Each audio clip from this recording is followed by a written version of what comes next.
Okay, it looks like we are live.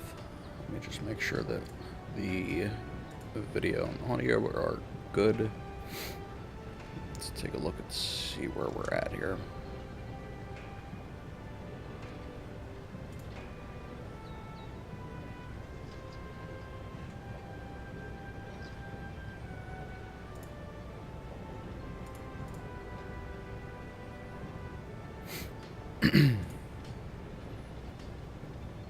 Alright, looks like we are good to go.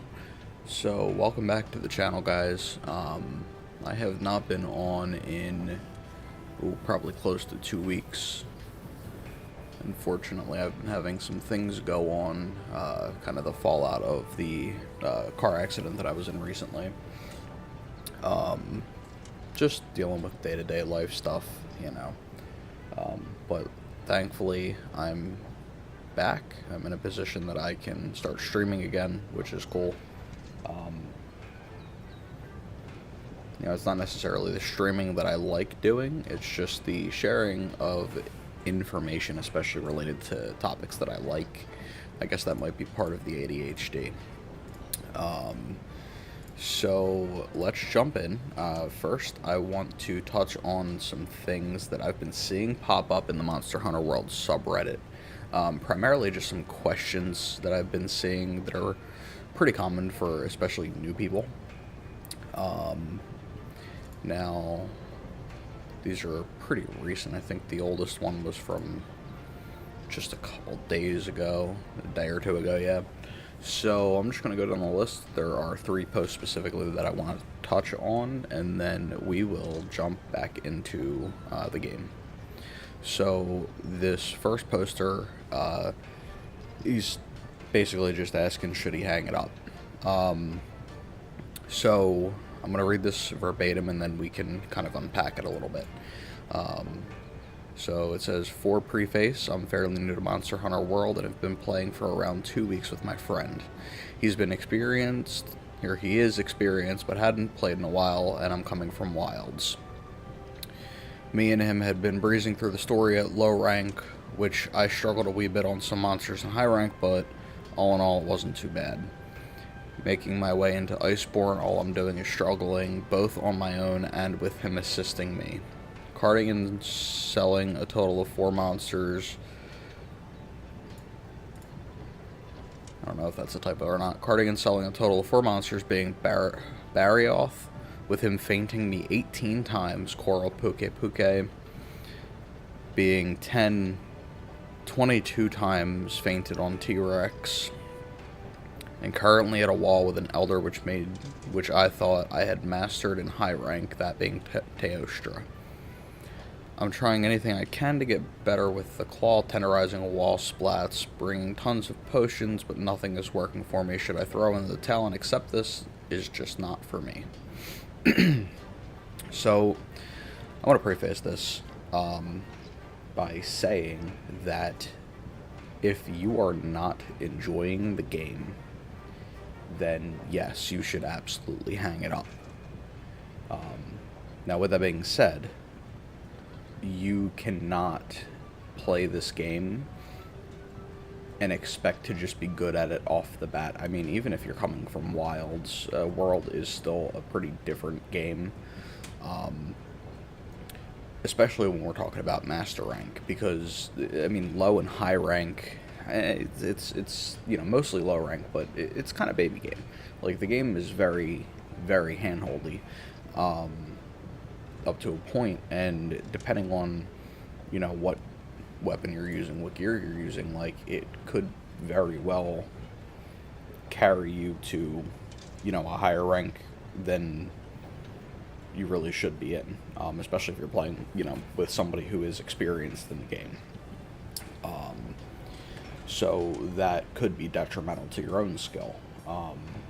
And honestly, just practice is the most important thing. Nobody ever gets good at anything without practicing. Even people who are, like, naturally talented, like, if they don't practice, that skill just goes right away. Now, with that being said, carding that amount to those monsters, especially the Pukei-Pukei, like, I understand once or twice because, you know, it does a weirdly high amount of damage with, like, its tail spray and everything. But that, to me, indicates that the speed of the monsters is an issue. If you can't adapt to that, then I think that what is needed is just more practice. Monsters that are repeated in, you know, high rank and master rank from the lower ranks, each rank, they have their own move sets.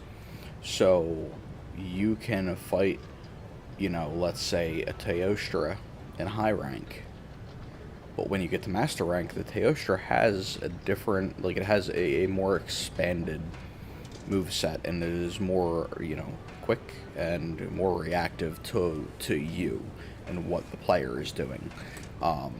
More aggressive, and it's a master rank monster. It does more damage. That's just the truth of the fact. You know, practicing with the Clutch Claw. The Clutch Claw is, and Tenderizing are wallbanging too. Wallbang, I think, does 3% of the total health.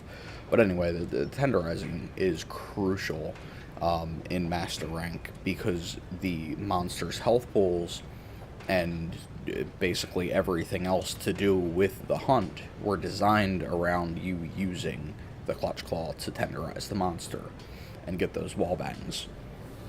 So if you're not using them, then you are actively detrimenting yourself. You're just putting yourself at a disadvantage, like, just off the rip.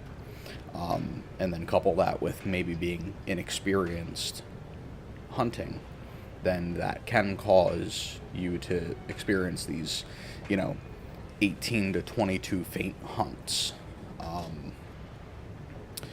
Now, you know, potions help, but if you are not practicing and you're not getting enough experience alone fighting these monsters, then I don't think there's enough potions in the world that are going to help you. So to answer the question at the end of the day, I don't think you should just throw in the towel and accept defeat. It's a video game that's meant to be fun at the end of the day. So realistically, just put the time in, practice, maybe do another playthrough, you know, by yourself. Pick a, you know, try all 18 or 14 weapons, and I don't know where the hell I got 18 from. Just try all 14 weapons and find what one really vibes with you. You know, because, I mean, different weapons work for different monsters. They're better or worse, depending on the matchup. So, like I said, you know, it's not something that you should just give up on. I think maybe just practice a little bit more, get a little bit better at it.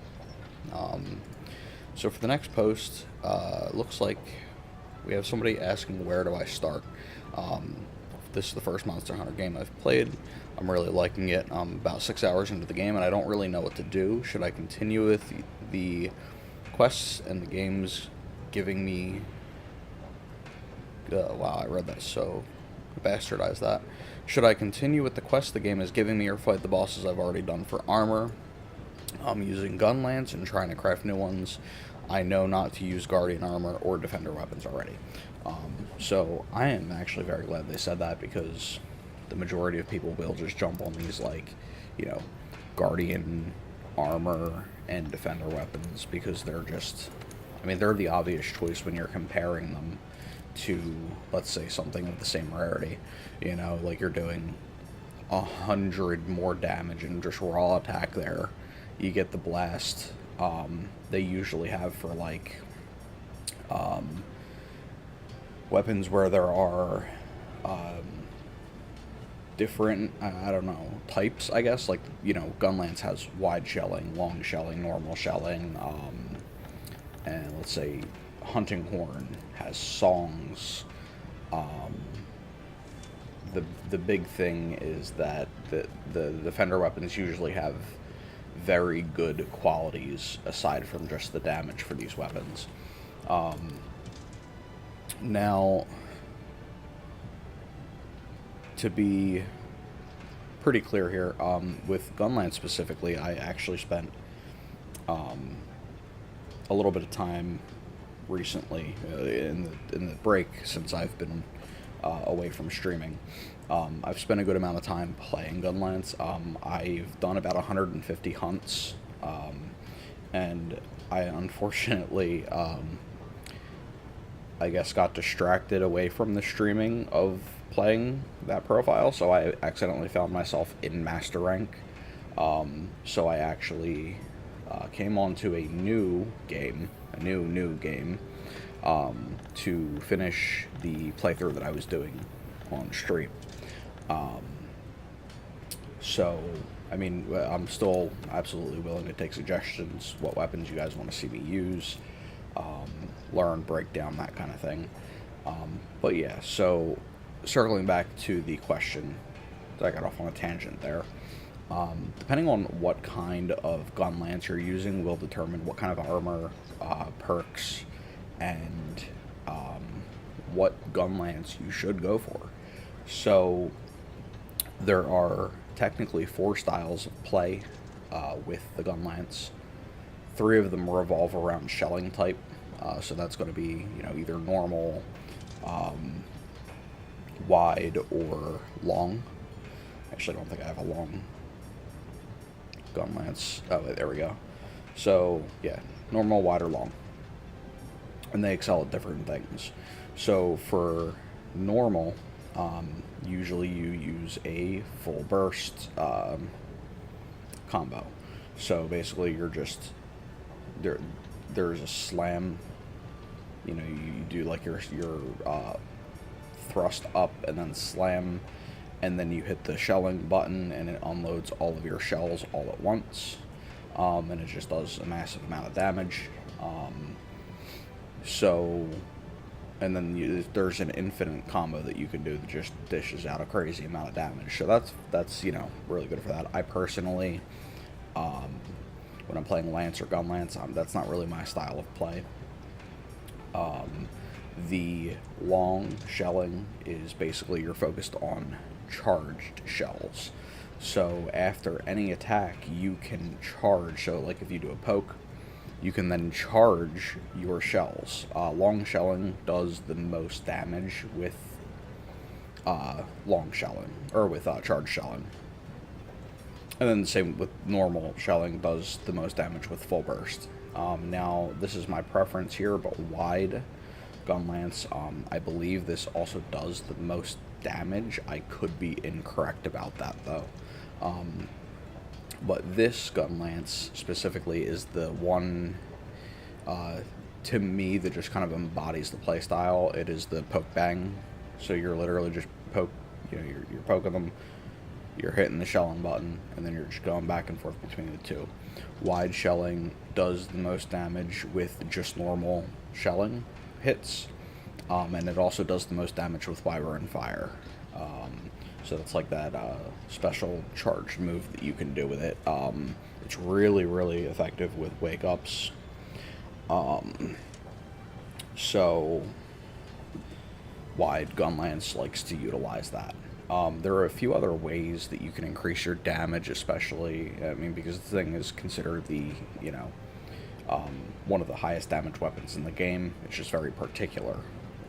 There's the worm stake. You basically load slinger ammo into your gun lance, and then after you do 2 shelling attacks, you can basically stab a stake into the monster. Normally, that stake will just do damage over time and then fall out and explode.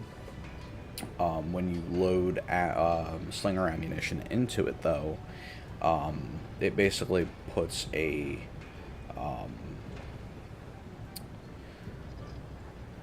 I don't know really how to describe it. I guess like a canister into the monster that stays there for, a predetermined amount of time. It depends on what kind of ammo you use, but it's usually somewhere between 2 to 5 minutes. And when you do that, anytime you hit it with any kind of shelling or explosive damage, it explodes again inside of the monster. So it's very good at increasing damage that way. The biggest positive about gun lance is that it does the shelling does raw damage. It does just base damage. There is no damage modifier that increases it for, like, as far as, like, if you were to use, like, attack boost, or, you know, if you were to pump your affinity up with critical eye, it's not affected by affinity, it's not affected by, attack.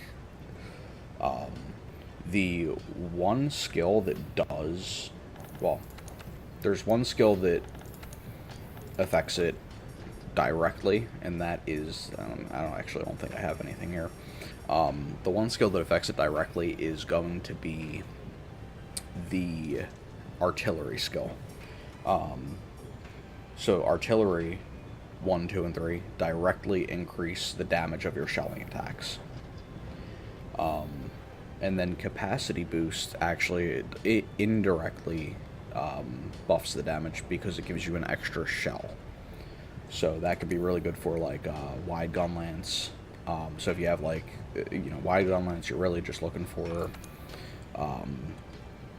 3 artillery, 1 capacity boost, and you're pretty much at the highest amount of damage you can do with that weapon. And like I said, affinity doesn't really affect gun lances. So, I mean, in the traditional way.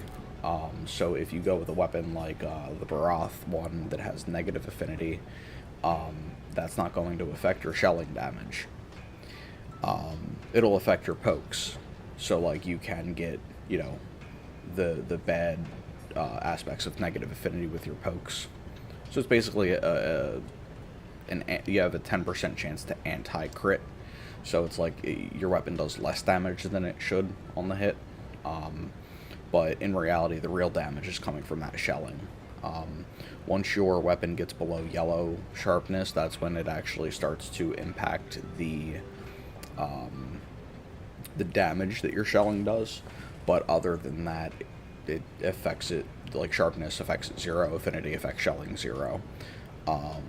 So this is a very, very good choice for a gun lance for wide, especially because it gives you a defense bonus, which is good early game. The other thing that kind of affects it is shelling level.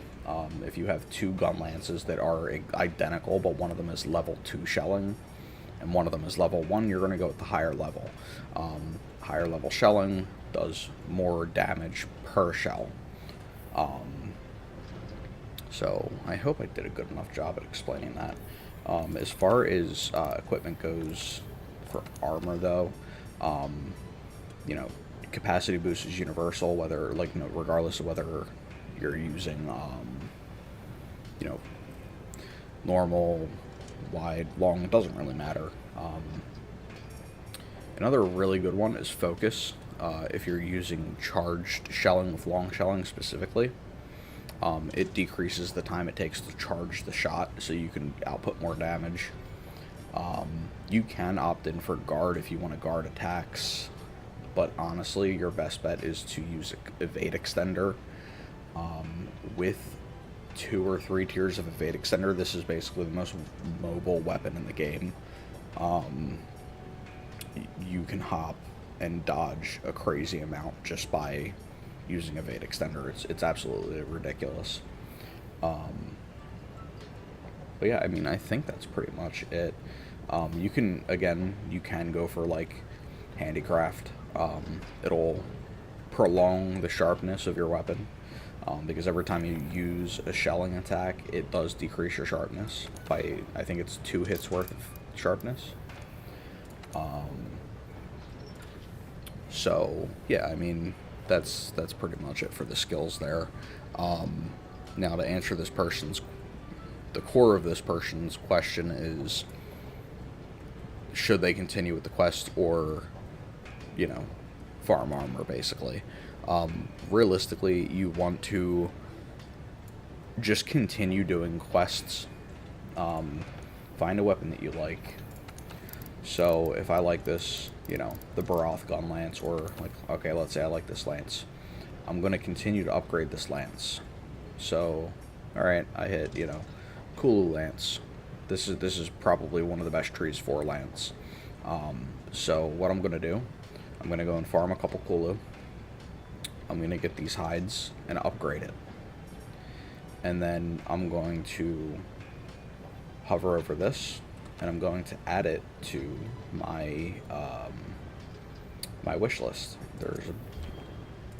So you add it to your wish list every time you pick up something on the list for the required materials. It will give you a notification that you picked that up, and then once you have all the crafting materials for it, it'll let you know when you come back from the quest. So I don't even have to think about this now. So this is an unknown part to me. I'm just going to continue playing the game until I come across that unknown part, and then I can just go upgrade to the next tier and keep, just keep on trucking. Same thing with armor. You want to find armor that has skills that that your weapon wants. So I'm going to look for skills. Like if I'm using lance, then I'm going to look for guard. I'm going to look for stamina surge. So boom, right there. So I'm going to look. There we go. Not used to doing this on mouse and keyboard. So I'm going to go, okay, I want stamina surge. I want guard. And then, alright, we can do evade extender, because, you do the hops. Or you can do marathon runner. That's good.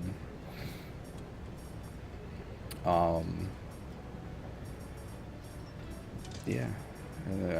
You build the best armor that you can right at this second, and then you just continue through the story. Every time you kill a new monster,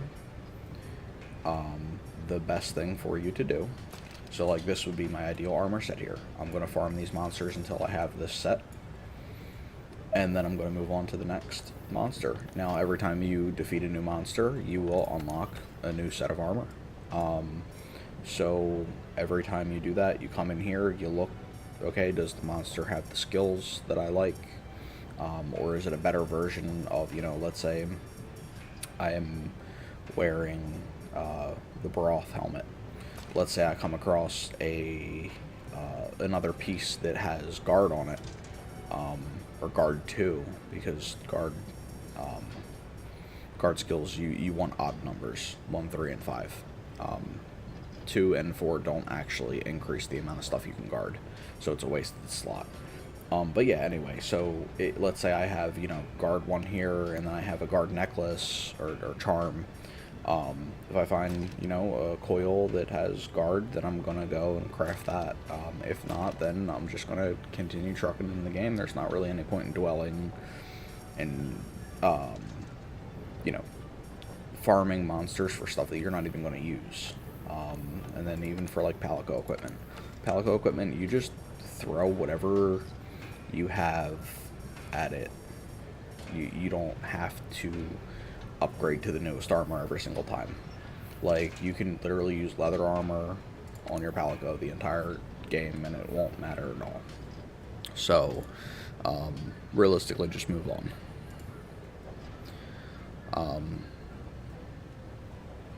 Last post here is kind of an important one for people who play multiplayer. So, the question is, do monsters scale back if players leave an expedition or a hunt in general? Okay, so what happens is when you join a multiplayer quest, or if you SOS and somebody joins your quest, it will tell you that the quest has been adjusted for multiplayer. The number of players in the quest dictate the amount of health a monster has. So each new person is a multiplier that multiplies the health. It's percentage based. So if my monster has 1,000 health and the multiplier is 1.5 for 2 players, then when they join the quest, that monster will now have 1,500 total health. If I got them down to 50% health, if their overall health is 50%, and then a player joins, instead of having 500 health, that monster is now going to have 750 health, because it keeps that same percentage of overall health but the numbers adjust, so you need to do more damage to kill it. Now, when a player leaves a quest, which, it happens. Sometimes you disconnect, sometimes you got shit going on, you gotta go, There's nothing wrong with that. But when you leave the quest, the health will readjust to the amount of players that are now in the quest. So, if I have 2 people in a quest, so just me and one other person, if they leave, that monster, instead of having that 1500 health, it's going to drop back down to a total health of 1000. The percentage health that they're at stays the same. So if they have 50% health when the player leaves, then they're going to drop from 750 health to 500. So it does change dynamically. And then the same thing goes for 3 and 4 player quests too. I don't know the exact multiplier, but it does adjust dynamically. I've seen people commenting on I personally have commented on this and dispelled the confusion. I have seen a few comments, primarily from this one gentleman who says that it does, that I have to double check that. Earlier I was fighting Fatalis and his tail swipe one taps me if there's 2 players or more. When I'm solo, I live with 30% HP. So it seems like his situation here is he has a 4-player party going, and then in the last phase they all left, leaving him by himself against the Fatalis, and then he gets one-tapped by the tail swipe. So monster attack damage does not scale with players. It has nothing to do with it. It's only the health that changes. So a couple of things could have gone into consideration here for that experience of being one-tapped. It could just be a different attack, because Fatalis specifically does have multiple tail attacks, so it could have been a different attack than the one, maybe one of them one-shots him, one of them leaves him with 30% health. It could have been an enrage multiplier, because when a monster is enraged, it does more damage than its base form. So it very well could have just been an enraged versus not enraged. But it's definitely not the multiplier that's affecting it. So again, it keeps the percentage of health that it is, but the actual back end numbers change. And then, the last thing is, realistically, it could have been, things for him as well, or buffs on his end as well. Maybe he had Fortify active. Fortify boosts your defense when you die. So, if he died the first time, that caused the other people to leave, then maybe he procced Fortify, and, maybe that's why he's being left with health. But I'm not really sure of the situation. I would honestly have to see it to deconstruct it.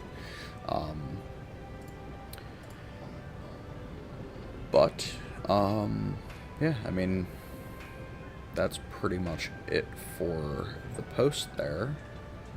So let me close out of this real fast and just make sure that there's nothing else that I'm missing here.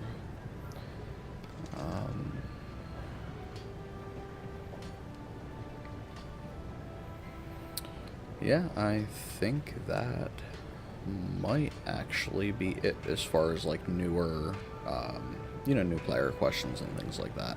I'm always more than happy to answer questions. I am a Monster Hunter World veteran. I have over 1,200 hours in this game,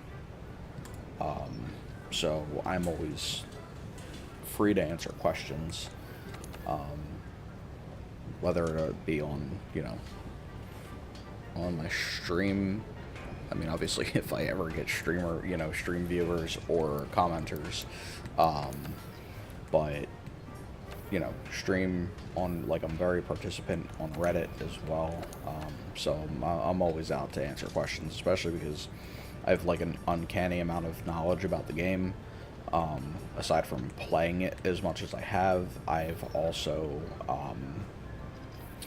have like the worst, like, hyper focus on these kind of things, from the ADHD, and I'm a bit of a spreadsheet nerd.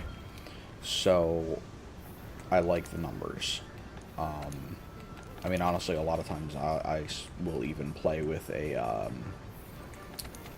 overlay that feeds me the numbers.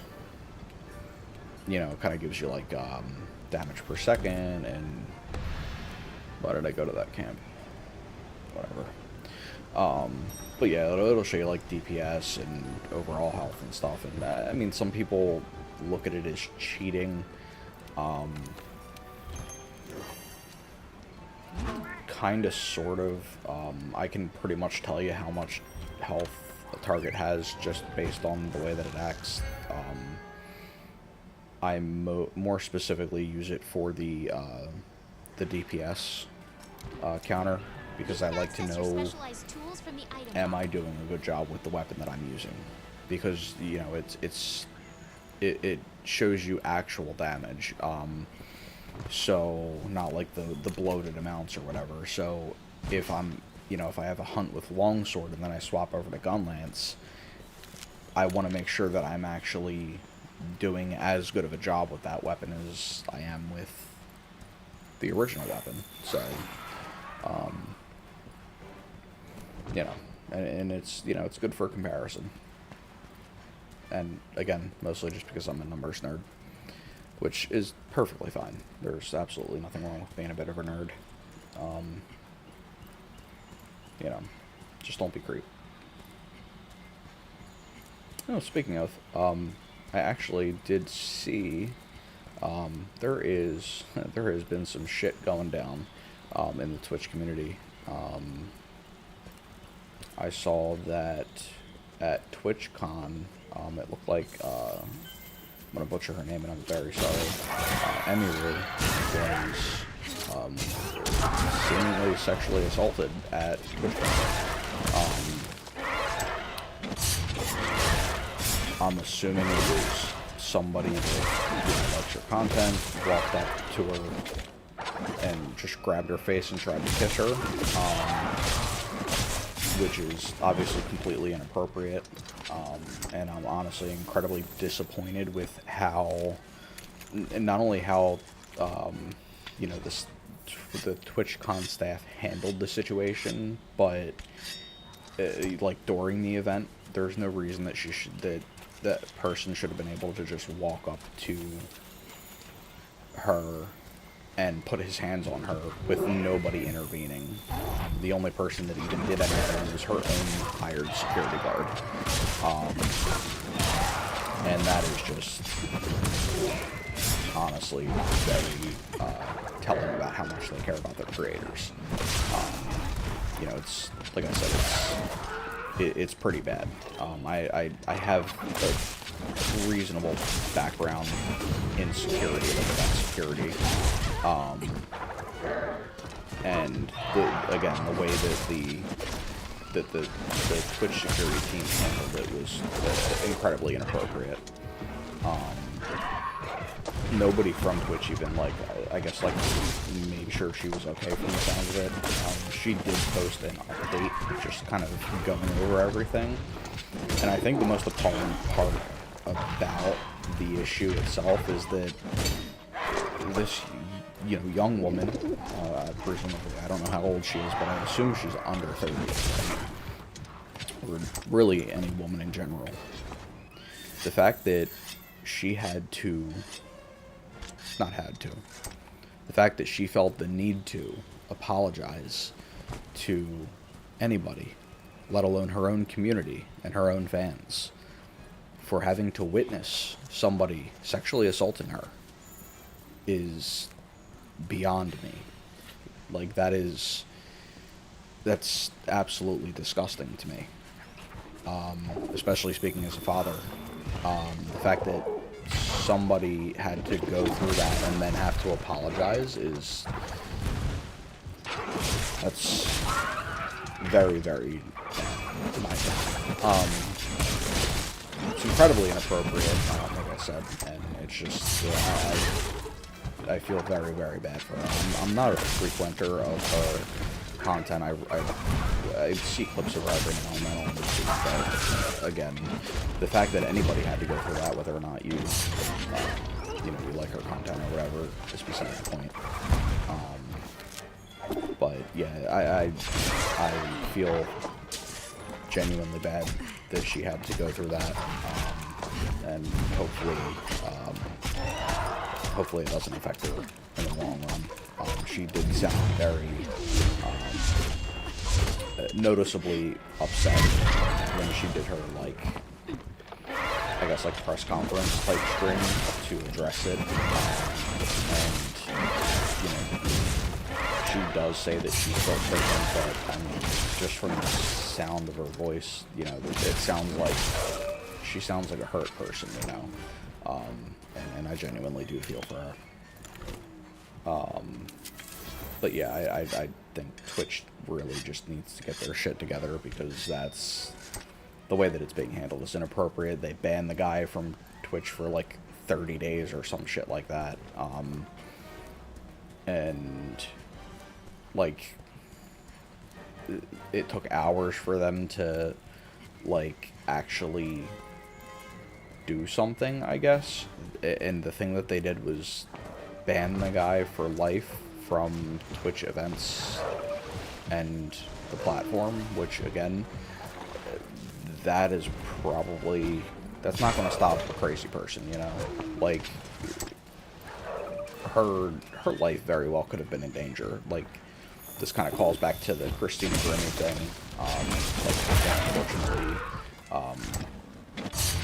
Christina Grimmie was, if I remember correctly, stabbed by, I don't know if it was a fan, but definitely a crazy person. Just kind of walked up to her at, like, a meet and greet after the show and stabbed her and killed her. Like, security is no joke. There should have been no reason that somebody should be allowed to just walk up like that, especially if it's, if it's an event where they're taking sign-ins and like doing background checks and things. Like, there's not really a reason that they should just allow people to do whatever they want. I'm glad that Emiru is, okay at the end of the day physically. And it sounds like she is pressing charges, which, again, I cannot commend her enough for that choice. Advocating for yourself is one of the most important things you can do, especially in a situation like that. So, I mean, not that anybody asked, but that's just, my 2 cents on the matter. Speaking as somebody who, again, I'm a parent, and I like to think myself as a good person, but that was just absolutely one of the most ridiculous things I've ever seen in my life. So, I wish her the best, and, good luck in pursuing the criminal charges. Yeah, I kind of took a little bit of a tangent there, so I'm sorry about that, but I just, it's something that it was on my mind earlier, and I just kind of felt like, the more that it's talked about, I feel like the better the circumstances will be for the creator. Because again, like, she did make a pretty good point in saying that nothing was actually done until somebody was posting the video footage. Who knows? They might have just swept it under the rug if it was just a claim, So I'm glad that somebody actually caught it on video and shared it, and, hopefully she's... I mean, you can't really be made whole from that kind of thing, but, I kind of hope that things turn out for the best.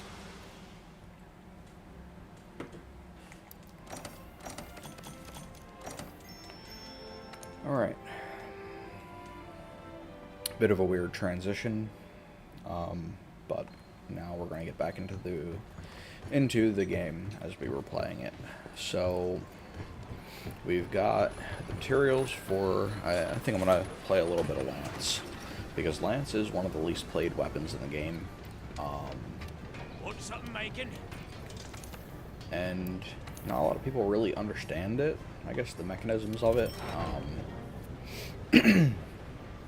So yeah, we're gonna play. This was my main weapon for a very long time. I probably spent 800 to 900 hours playing Lance, but I haven't played it in a pretty long time since my original playthrough of the game. You know, all the way up to like, I want to say the Alatreon content. So yeah, it's been a minute. So let's see what kind of stuff we can get going here. There's some really good. I'm definitely gonna get that guard one. I really don't need focus. Ooh, excuse me. So I'm gonna go see if I have an investigation. Again, investigations are crucial for like farming materials because it just gives you bonus rewards. So super important stuff here. I think where I left off, I almost want to say I was in the almost high rank or just in high rank. I have no Baroth stuff, so I'm gonna have to go do this manually. I always like to, you know, just kind of look for SOSs and things like that. If I can help new hunters, I absolutely will. Boom, there we go. So we're going to jump into this quest. I probably should use the voucher to get some extra goodies, but it is what it is. We'll get what we get. I really just need the helmet. It's the only thing that I care about. Our mini canteen here, sir. Gonna make sure we eat. I always just eat chef platter. You can eat for specific skills. Honestly, I know a little bit about it, about like, you know, creating your own meals. That's kind of a topic in and of itself.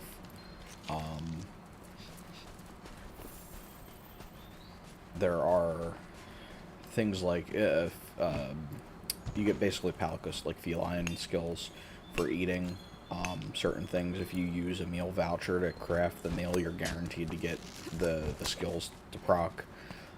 Otherwise, there's just like a chance that you get them. So like you're kind of flipping a coin depending on the ingredients you use.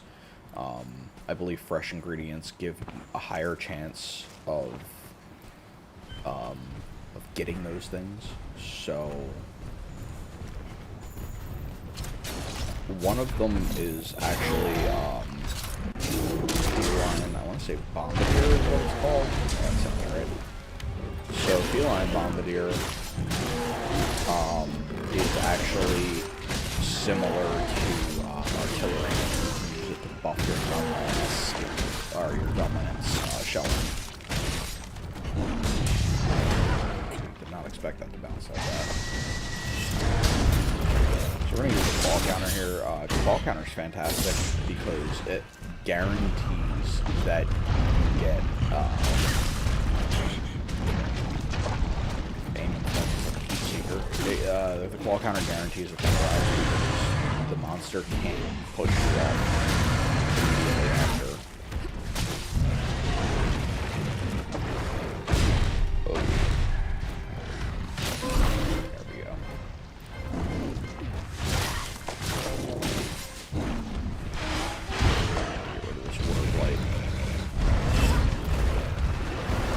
So when you guard, that is terrible preparation on my part. Jesus. Did not come prepared to talk to them.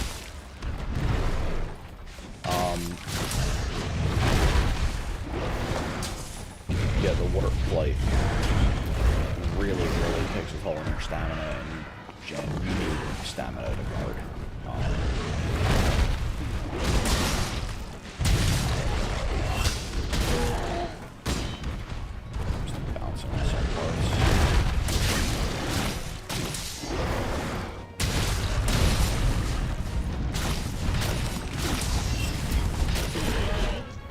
trying to get the skull to break. I don't know if that's gonna work though. Shit.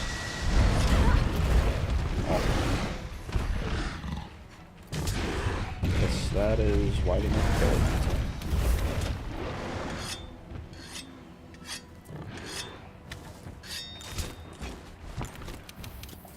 So we're gonna get healed up here, pop the Gilly Mantle off, and then go back to destroying this thing. So you can actually guard wars. Again, I just kind of got caught back.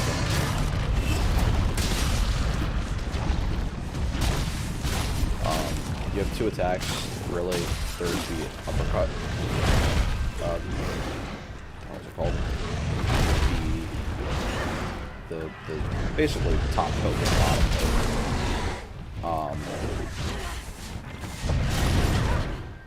Top poke does more damage, I think. Not a lot more, just enough more.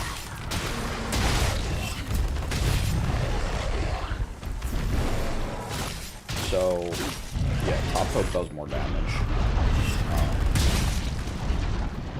Bottom poke does slightly less damage. You can do 3 pokes and then that's it in the combo, so the usual combo is going to be 3 pokes, and then you can hop.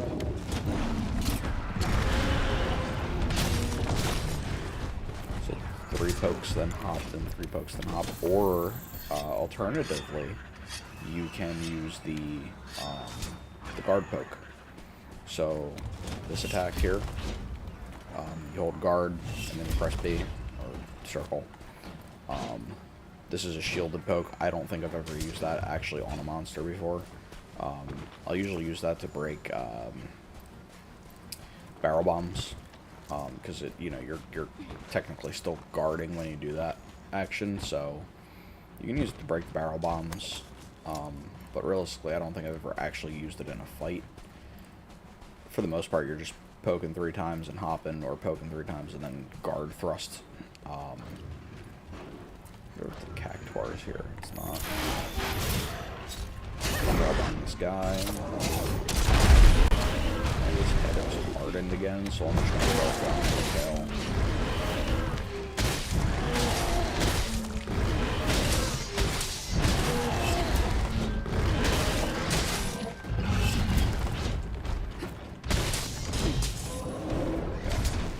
Alright, so he's going to go to sleep.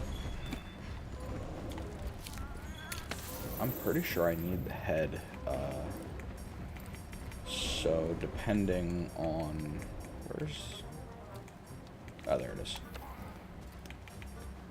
Baroth Ridge. I think that's the headpiece. Alright, if we need the Baroth Ridge, if I can't get it, this hunt, because, like, if I can't get the head break, then there's not really going to be any point in continuing to do the same thing over and over again. That's, definition of insanity. So what I'll end up doing is swapping probably the Lance, Lance. I'll probably end up swapping to Hammer. Wow, but yeah, I'll probably end up just to get that head break. Or Gunlance. Show you what that looks like.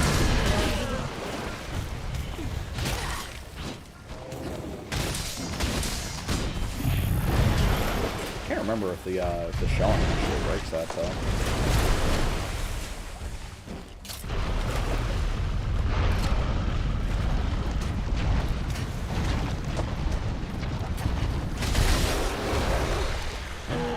Break. So, a couple ways you can get around. Hold guard and press Y while you're directing. You're using your directional.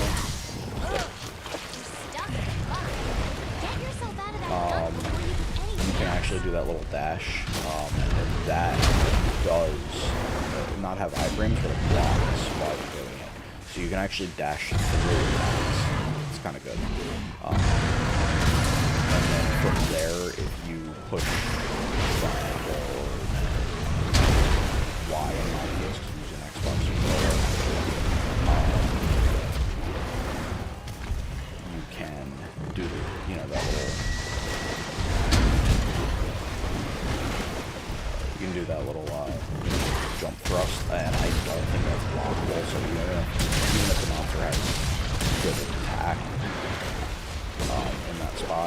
good defense in that spot, it's still gonna,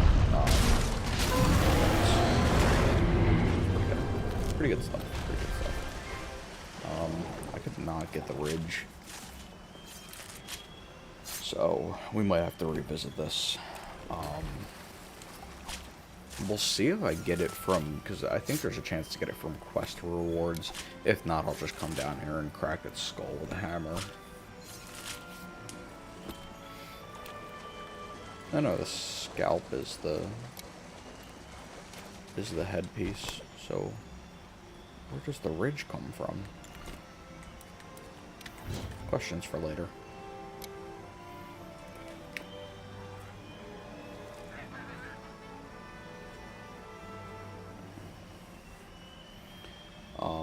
So there are a couple lance skills as well that are, you know, they're pretty good for general hunting. A lot of people will try to use guard up. Guard up is something that you get on Uragaan set bonus, but it's also a jewel later on. So, or jewel, decoration later on. So the decorations, or the guard up skill is not mandatory for every single monster, for every single attack. It is extremely situational. Only specific monsters have attacks that need guard up to block, and sometimes it's very situational attacks. Specifically, I think Rathalos, like their grab attack, where they pick you up and then they slam you down on the ground and stand over you and roar. That attack specifically can be blocked with guard up. There are some of the bigger hitting attacks as well. One that comes to mind is Valhazak's, or I think it's specifically Black Veil, but basically his like water gun attack where he kind of shoots the beam. I believe that needs guard up to block.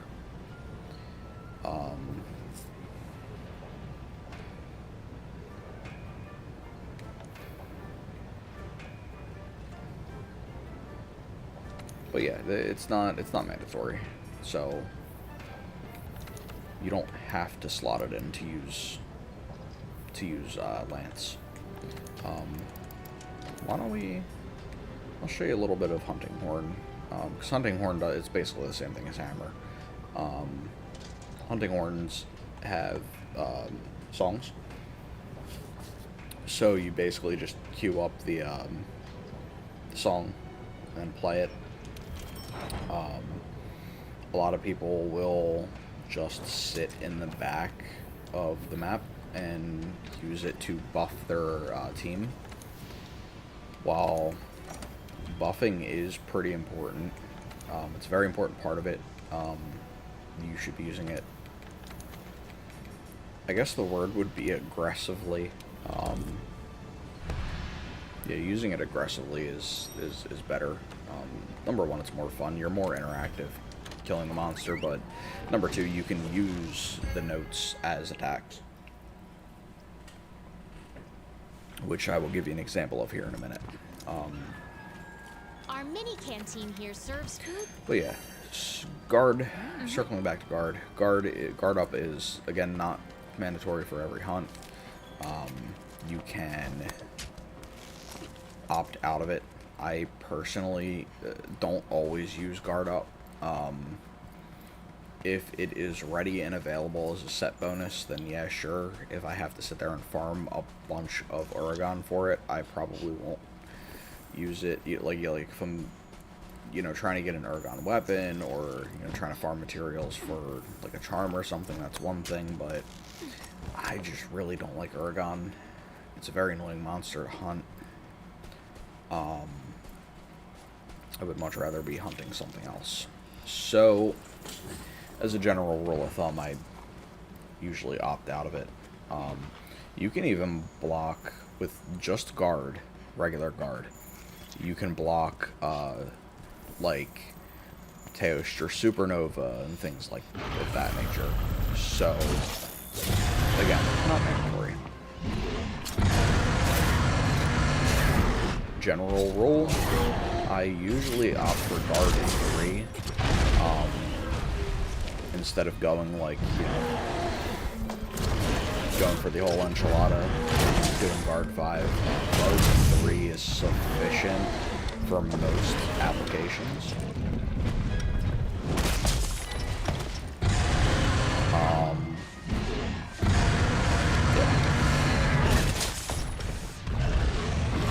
There was a slam. I was very confused why that didn't actually do anything. Yeah, I know. It's a slam there. So once you play the song there, let's say we're doing this. We'll swing an attack, and then you can hit left trigger and dark spinning attack. It's actually pretty good for applying element. And then this is called the Echo Wave. Pretty good because the Echo actually does damage when you're in the middle of doing the performance. You can kind of see it highlighting the song that it's playing. And when you're doing that, you know, when you're playing the song,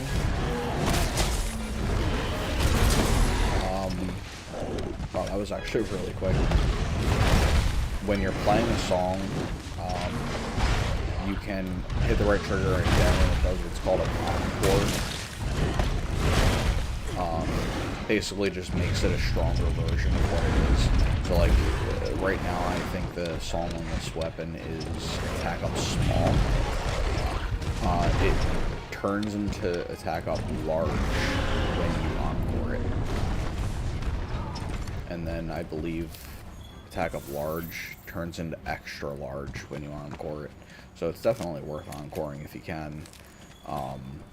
Depending on the fight, I will, you know, usually queue up 3 songs real quick, like right at the beginning of the fight, and then just hammer all 3 of them onto the monster. And my cat is climbing into a gigantic box, so ignore that noise. But yeah, so you can queue 3 songs up and then just blast the monster with them. The Impact Echo Wave, if you queue up 3 of them and then do the encore, it actually is pretty powerful. I believe it does KO damage as well, so like you'll see a lot of staggers with it and stuff. Yeah, honestly, Hunting Horde, like, top tier weapon. Not enough people use it. I actually think Hunting Horde is the lowest utilized weapon.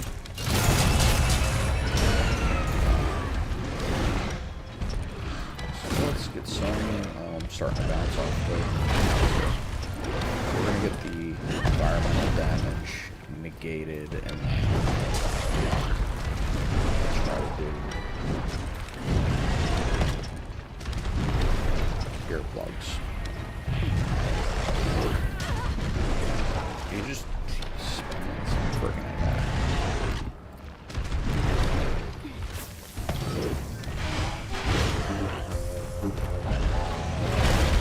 God damn. Alright, so we missed the encore, but we got the regular versions, so that's cool. And I'm still bouncing. God.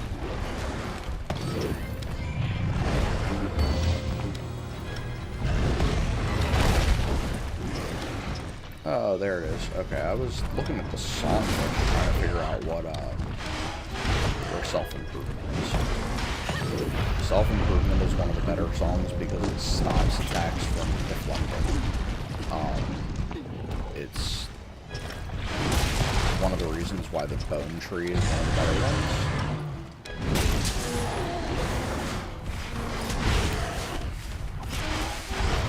I think I touched on this before, but I generally like to use, I use mounts, especially the first one, when the monster in ranges. I usually don't like to do it before that. Kind of a waste. Because if you're getting a guaranteed down for it, then it's better to wait until you actually need it. Because any other knockdown you can literally just use. Ooh, that was nice.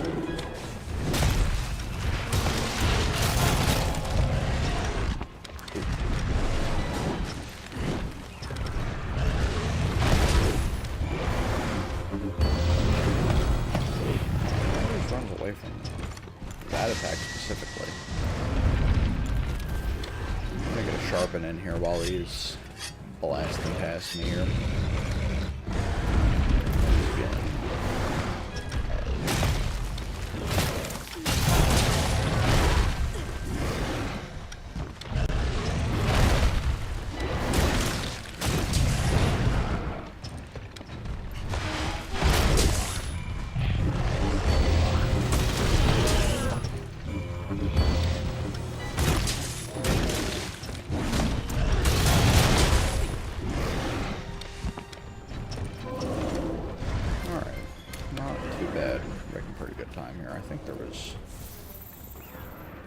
Yeah, see, the problem with the shinies on the ground, they disappear after a set time.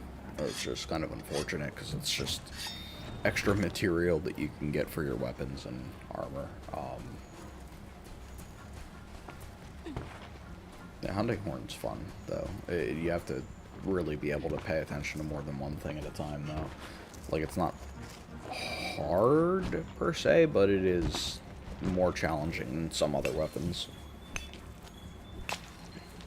I mean, even the simpler weapons can be really complicated if you are using them,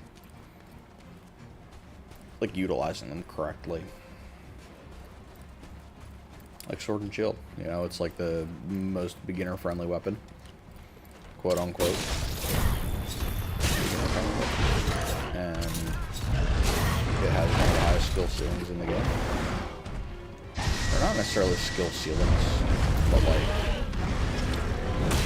the amount you can do with it is incredibly different than beginner-friendly would have to believe, you know.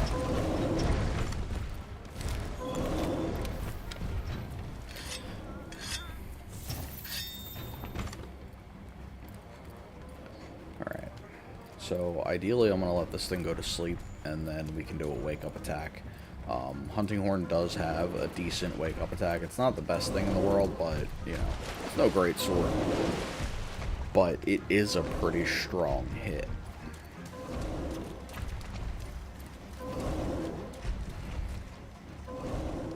Just gonna kind of give him a second. I'm actually gonna, while I'm waiting for him to sleep, I'm gonna reapply, attack up. And then we're going to reapply earplugs. If you pull back and hit a note twice, you can actually do a little bit of a shortcut to, like, it just does that, like, little hilt jab, which, interestingly enough, actually does slice damage, so you can cut a tail using that attack. But it is basically like a good way to just kind of shortcut into a new note. Alright, so what we're going to do, we walk up to him, turn around, and hit Y and B. And that just is like the, I guess, I think that's the highest single hit damage that this weapon has.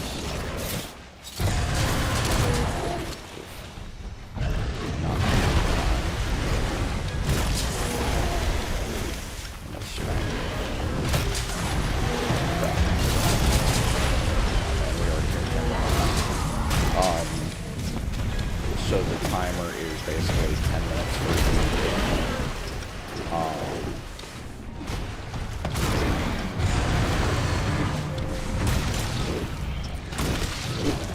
ideally, we did, I think I might do all this like volatility.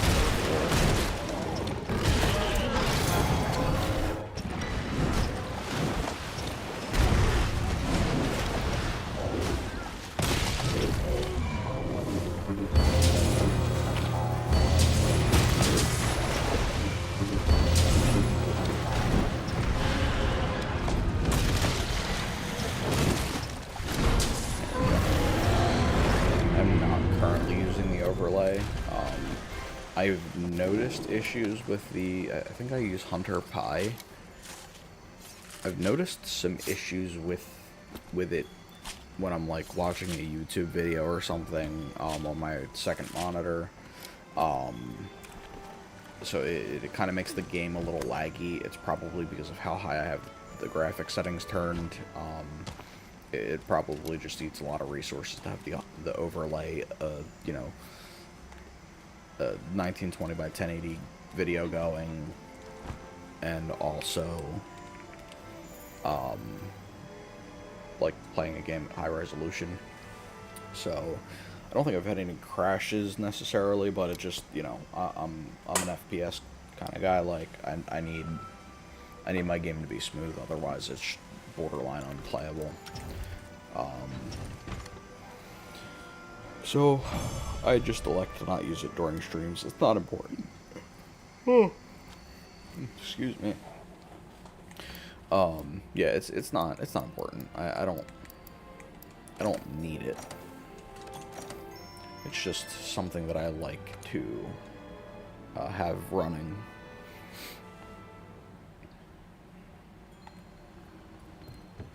Alright, so we've got everything we need.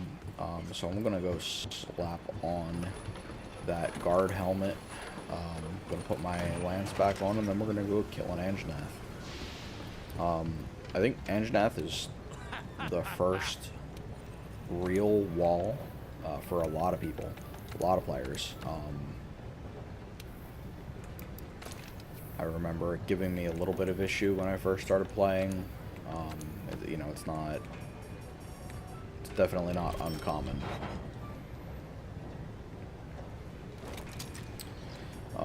I think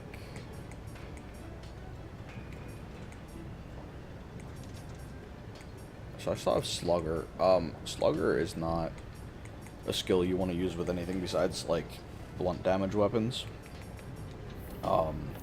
I mean, I'm just gonna leave it on now because I don't feel like farming armor. It's literally low rank. If we were in, like, I mean, even in the beginning of high rank, I'd be willing to farm the armor, but I just really don't feel like doing that right now. Oh, interesting. We have Adobe Kadashi. Blazing Edge 1. Why do I feel like that's the Anjanath Sword and Shield? Alright, well now I'm curious, so we're going to jump into this SOS.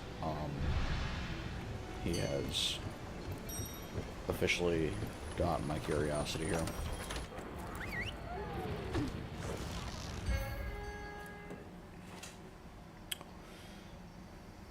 Because, I mean, it's an assigned quest, so, like, I believe this is the first time he is doing this quest. Hey, partner. But at the same time is using a fire sword and shield, which I'm pretty sure you can't get until you hit Anjanath, which is after Toby Kadashi. So I mean, you could have hunted one on Expedition, like, that's not to say, but what did I just hit? Okay. That's crazy. No offense to the guy, but that's crazy. The Sword and Shield player was the one, not the one who did the first mount. Sword and Shield has basically an attack that allows it to mount very easily.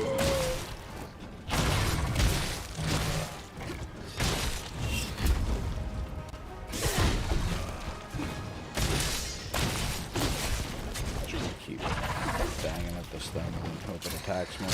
Yeah. So you get kind of, again, get the Tenderize off so easy doing this.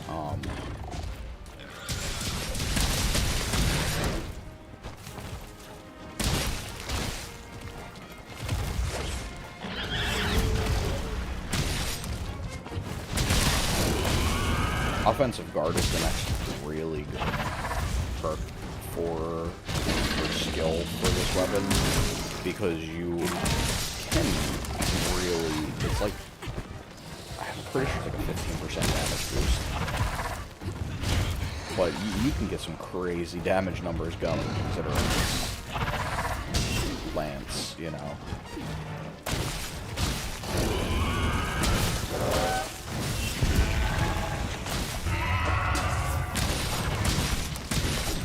I should have guarded that. Honestly, I wasn't really paying attention. I was more looking at the palicos, you know, dropping off all their little flies. Wait a second, that's not where he went. But yeah, I mean, it does appear that he's using a fire sword and shield, but again, I'm like 90% sure he shouldn't be able to have that at this point in the game. Very confused. Again, I mean, like I said, realistically, he could have like gone into an expedition. There are plenty of expeditions around that, like, you can go in with a higher level player, you know, kind of not cheat your way into a weapon, but like you can get materials before you're intended to be able to get them. Monster Hunter does a pretty good job of blocking upgrades behind certain story points, so that you don't get things before they're intended.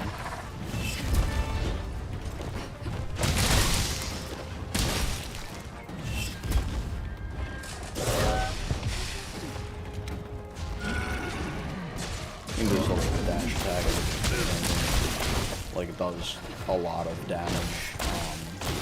Like multi-hit damage, basically. So it's okay for elemental, I guess. Lance isn't usually one of the weapons I like to play elemental with, but again, some weapons have element that are just. Let's see if we can see this guy's weapon. Yeah, dude, that's the Anjanath sword and shield. So yeah, he must have farmed up an Anjanath before.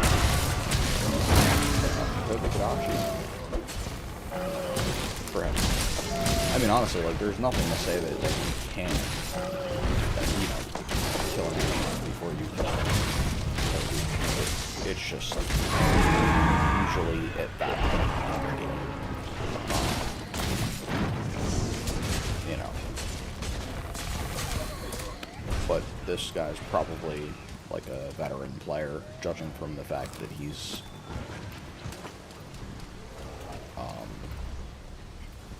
you know, he's obviously got a weapon from a monster that's a little bit harder than the one that he's on right now. So, like,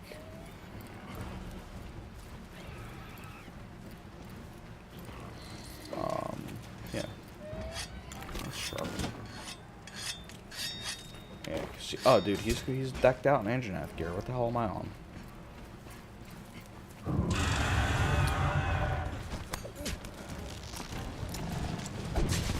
I am a little confused though, because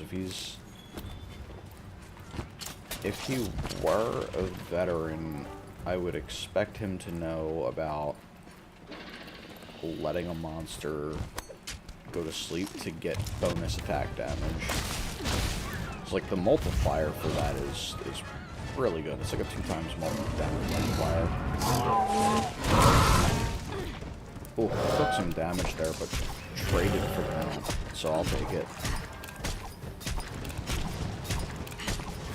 The thing with mounting too is that the monster can't attack while it's mounted. So it's not going to attack the other players. Okay, maybe sometimes they can, but like they're not targeted at players, so players are really just kind of going to attack. I usually don't recommend doing that though. I would usually just, like, you know, take the time, apply the buff, sharpen your weapons while the monster's mounted, because the damage that you do could stagger the monster and kick the person off without getting it down. Whereas if you just let the person do their thing on the back, like on the back of the monster, that's when you know, you get the down, you get the free damage, basically. So, I mean, to each their own. You know, who am I to dictate how people play the game? The answer is nobody. I'm just a dude On the internet.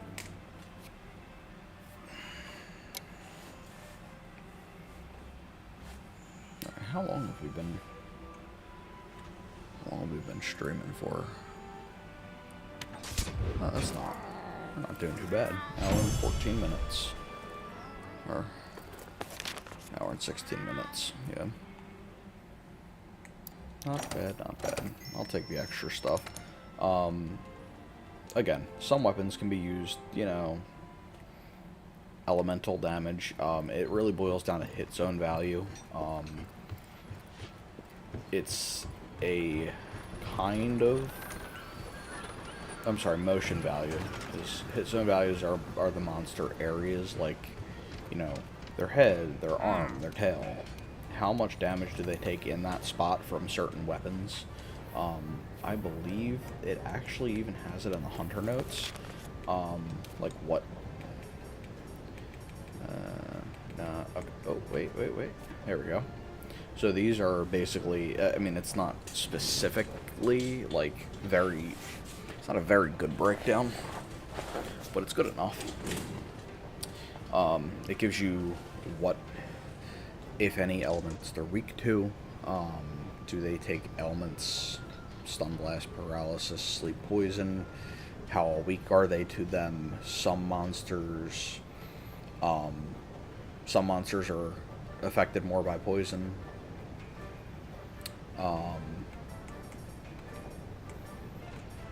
And then the middle section here is just, honestly just their hit zone, or basically where their best hit zones are, and like what is breakable and stuff. I don't know if this updates, like, I'm pretty sure you can cut off the Great Jagras' tail, but it doesn't list it here, so that means I probably haven't cut a tail off yet. But, like, you know, head's breakable. It's got, you know, good hit zone for cut damage, for stun damage, and for ammunition damage. Motion values are, like, how do I describe that? It's kind of like how hard the weapon hits. So, like, Greatsword has very high, was it high motion value? It's either very high or very low, I can't remember. But basically, like, because the motion value is going to contribute to that, like, bloated attack damage stat. So, like, if it has, I think it's high motion value, it doesn't hit a lot very quickly. It hits, it's a slower weapon, it's more impactful, therefore it does more damage per hit. That's why you will see these numbers be very bloated. 480 attack, 432. As opposed to dual blades, you know, you're looking at 126, 140. You know, it's a significant difference. But the thing is, the dual blades strike more often. And that, you know, the more often the weapon strikes, the less damage per hit it's going to do. But it could, you know, they're all still going to be doing pretty similar, I guess, damage over time. You know, the overall damage is really where you want to be. Like, that's really what you care about. How much damage can you do to the monster in the quickest time possible? Some weapons are great at, like, burst damage. You know, Greatsword True Charge Slash is one of them. Like, you land a True Charge Slash, that's like, you know, probably like 30 seconds worth of going to town with the dual blades. But, you know, at the end of the day, you're doing the same amount of damage. Greatsword can be a little bit safer because you're doing hit and run attacks. You know, stuff like gun lance, like, you're just doing a massive amount of damage and you're agile enough to dodge, you can block. Lance, you do, like, very low damage per hit, but you are pretty much immovable and invincible if you're doing it correctly, because, like, you know, the monster goes to hit you, you just block the attack and then stab them again. Um, heavy bowgun is another really good one, right? Because you can put shields on this thing and use the guard skill, and it guards attacks when you're aiming, and you can literally just shoot and shoot and shoot. You know, you can use spread shot. It's basically shotgun, you know, just right up in the monster's face, shotgunning the hell out of them with a shield on. They can't do anything to you, but you can just continuously blast them. And then there's like pierce heavy bow guns that do, you know, the bullet goes all the way through the monster. So like if you get a big monster, like a long monster, you can just, you know, shred their health with pierce damage. So like, you know, every weapon has their benefits, but they're all kind of similar, you know, like everything's viable. Things have strengths and weaknesses.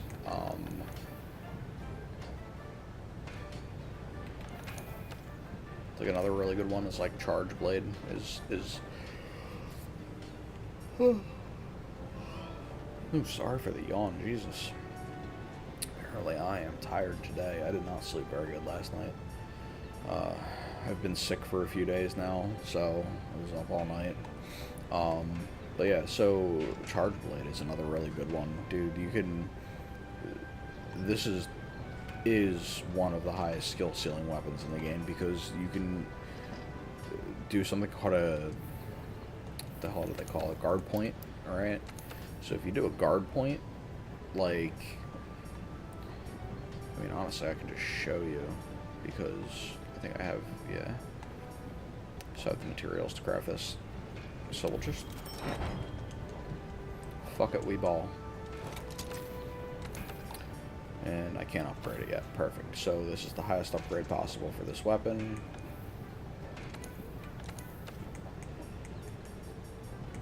So this is another one. Impact file versus element file. Impact file is good. It is the ideal. This also benefits from capacity boost.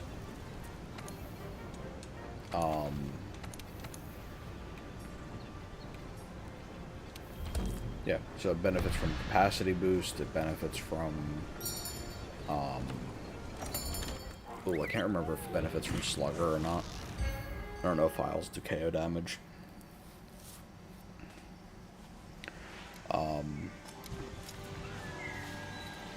But definitely the best version of it is going to be the impact file. The SAED, Super Ant Elemental Discharge. It does extremely high damage. And can be done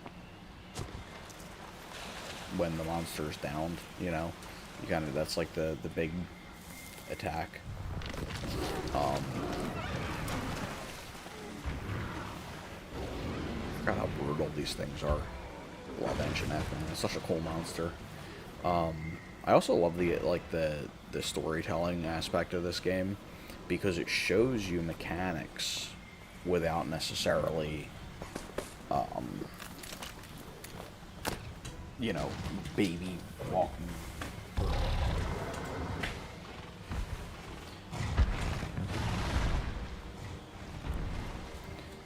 So this does, you know, kind of show you that you can use your environment to your advantage.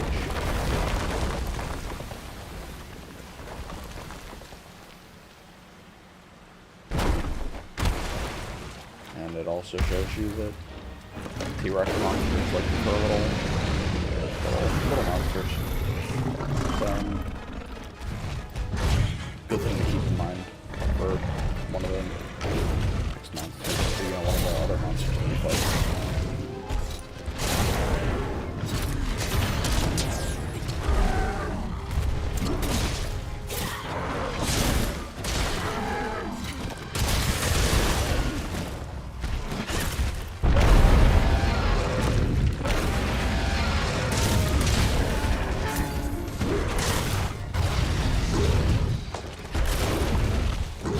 So basically what a guard point is,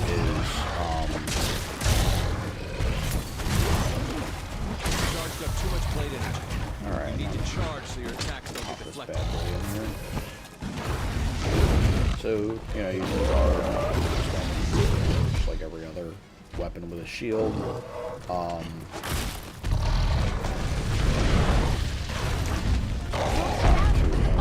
Focus on what I'm about to do next here.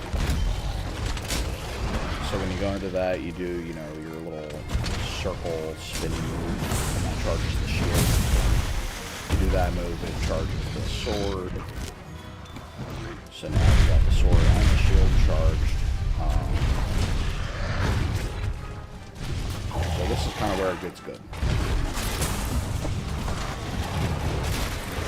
There are a few moves that have protection, right?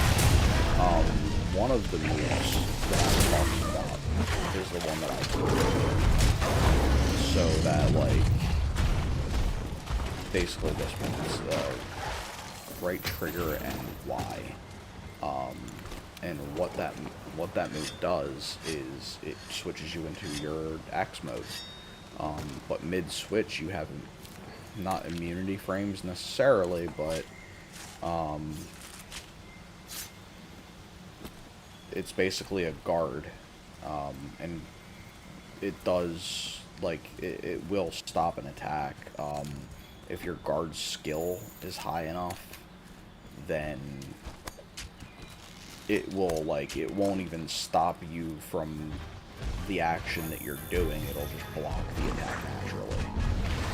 I don't know if that makes sense. We're gonna charge our sword up. Charged sword is very good. It doesn't bounce, and it does like that zapping. See, that was a garbage.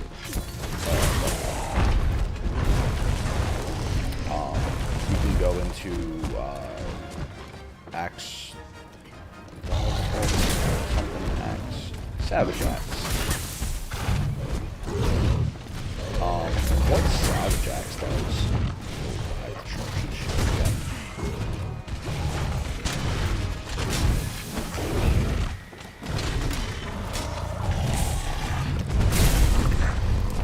Savage axe basically charges the axe. And in doing that,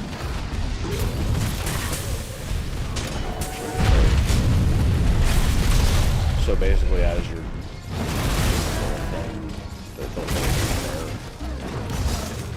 now your axe is spinning, it's charged, it's doing like zap. Zappy thing. I honestly really don't know how to describe it. I know how to play it. I swear to God I do. But I just don't know how to describe it adequately.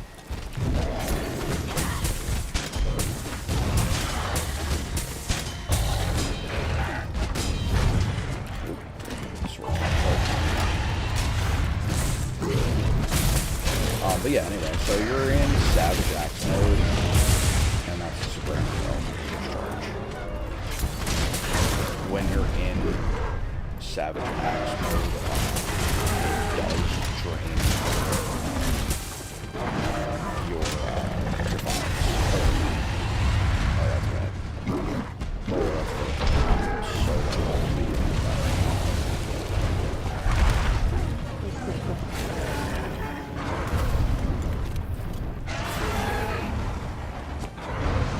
but hey, we get a little bit of Rakdos material out of it. Look at that.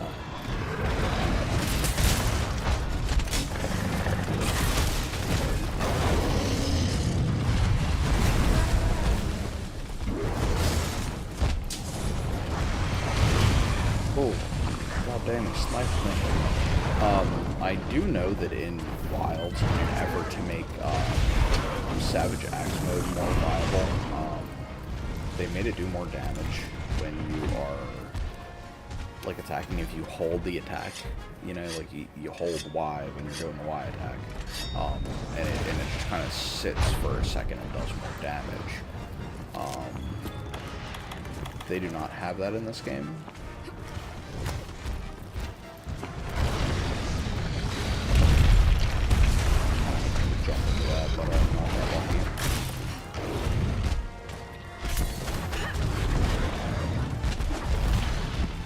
having a charged shield grants,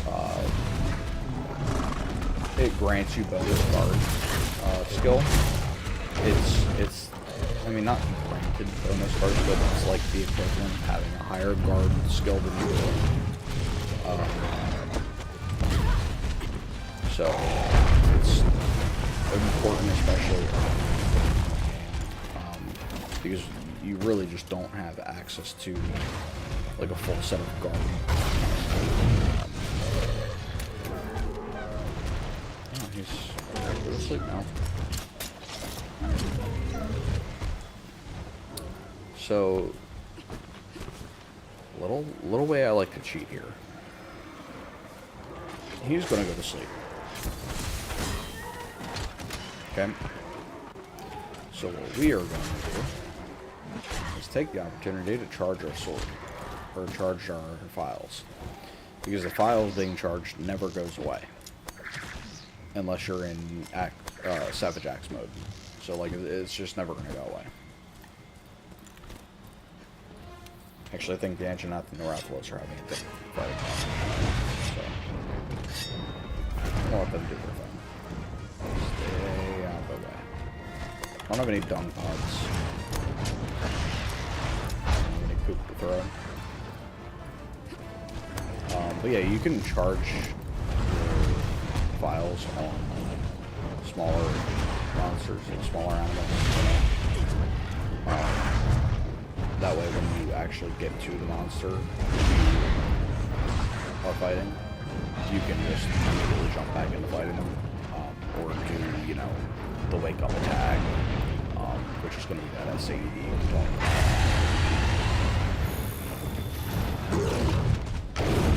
Those fucking Rathalos, man. Alright, we're going to do this the old-fashioned way.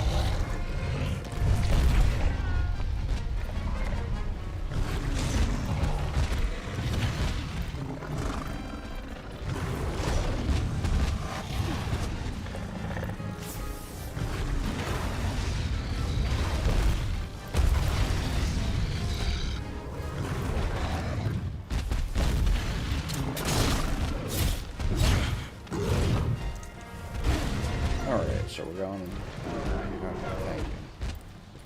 Alright, so what we can do here. God damn it. Doing this loads the charged files, because you can have double charged files, right? So you have like the white ones that are full. Or you can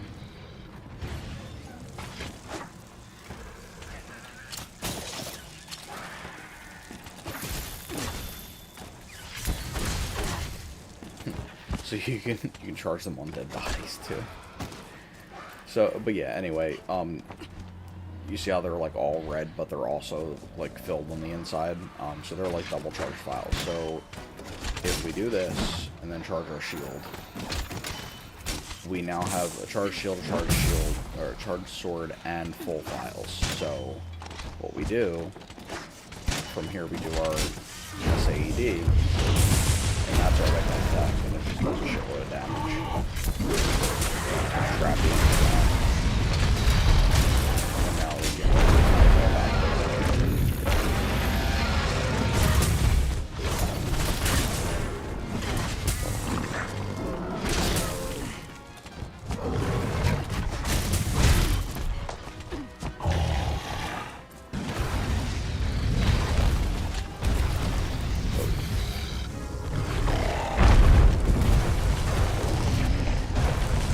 Standing on this thing with these on the map is kind of difficult.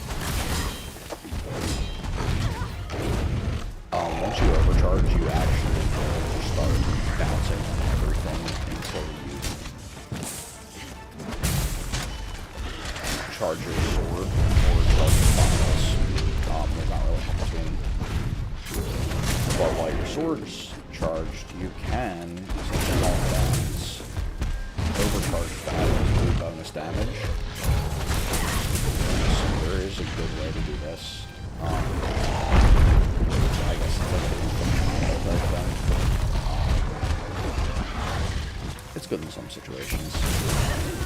But the idea is you hit, do the little shield punch thing, and then just kind of keep bouncing back and forth between the two. It looks a little funny. It eats the shit out of your sharpness, because if you see the that little red ring that's around your sharpness meter.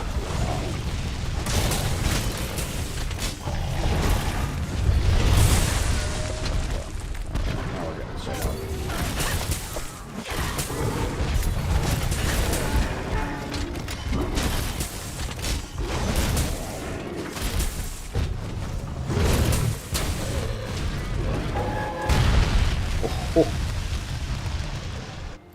Oh man.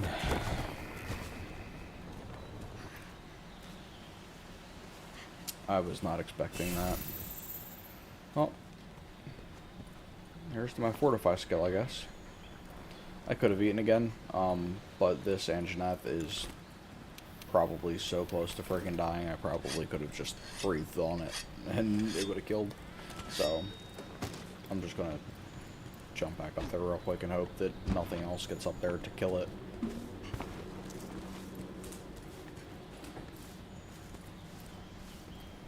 Oh man, you hate to say it.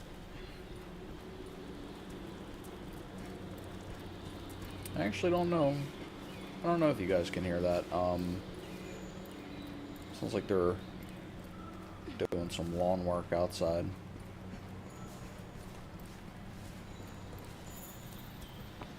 This, oh yeah, look at him, he's breathing heavy. Alright, we're just gonna wall down and probably kill him doing this.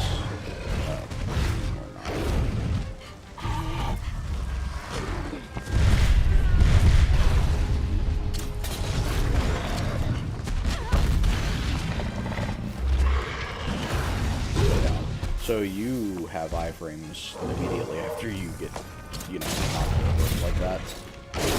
There we go. This thing's stupid. Jeez Christ, this is like the most resilient friggin' engine I've ever fought in my life. Good work. Now that the base is secure, But you have iframes as soon as you get knocked down like that, so you actually can probably just stay down on the ground instead of moving. The monster can't hurt you until you get back up. So, definitely good to know in some cases, like, you know, especially with this Anjanath specifically, is like, he was doing an attack over my head, so if I would have stood up, he would have carded me pretty instantly.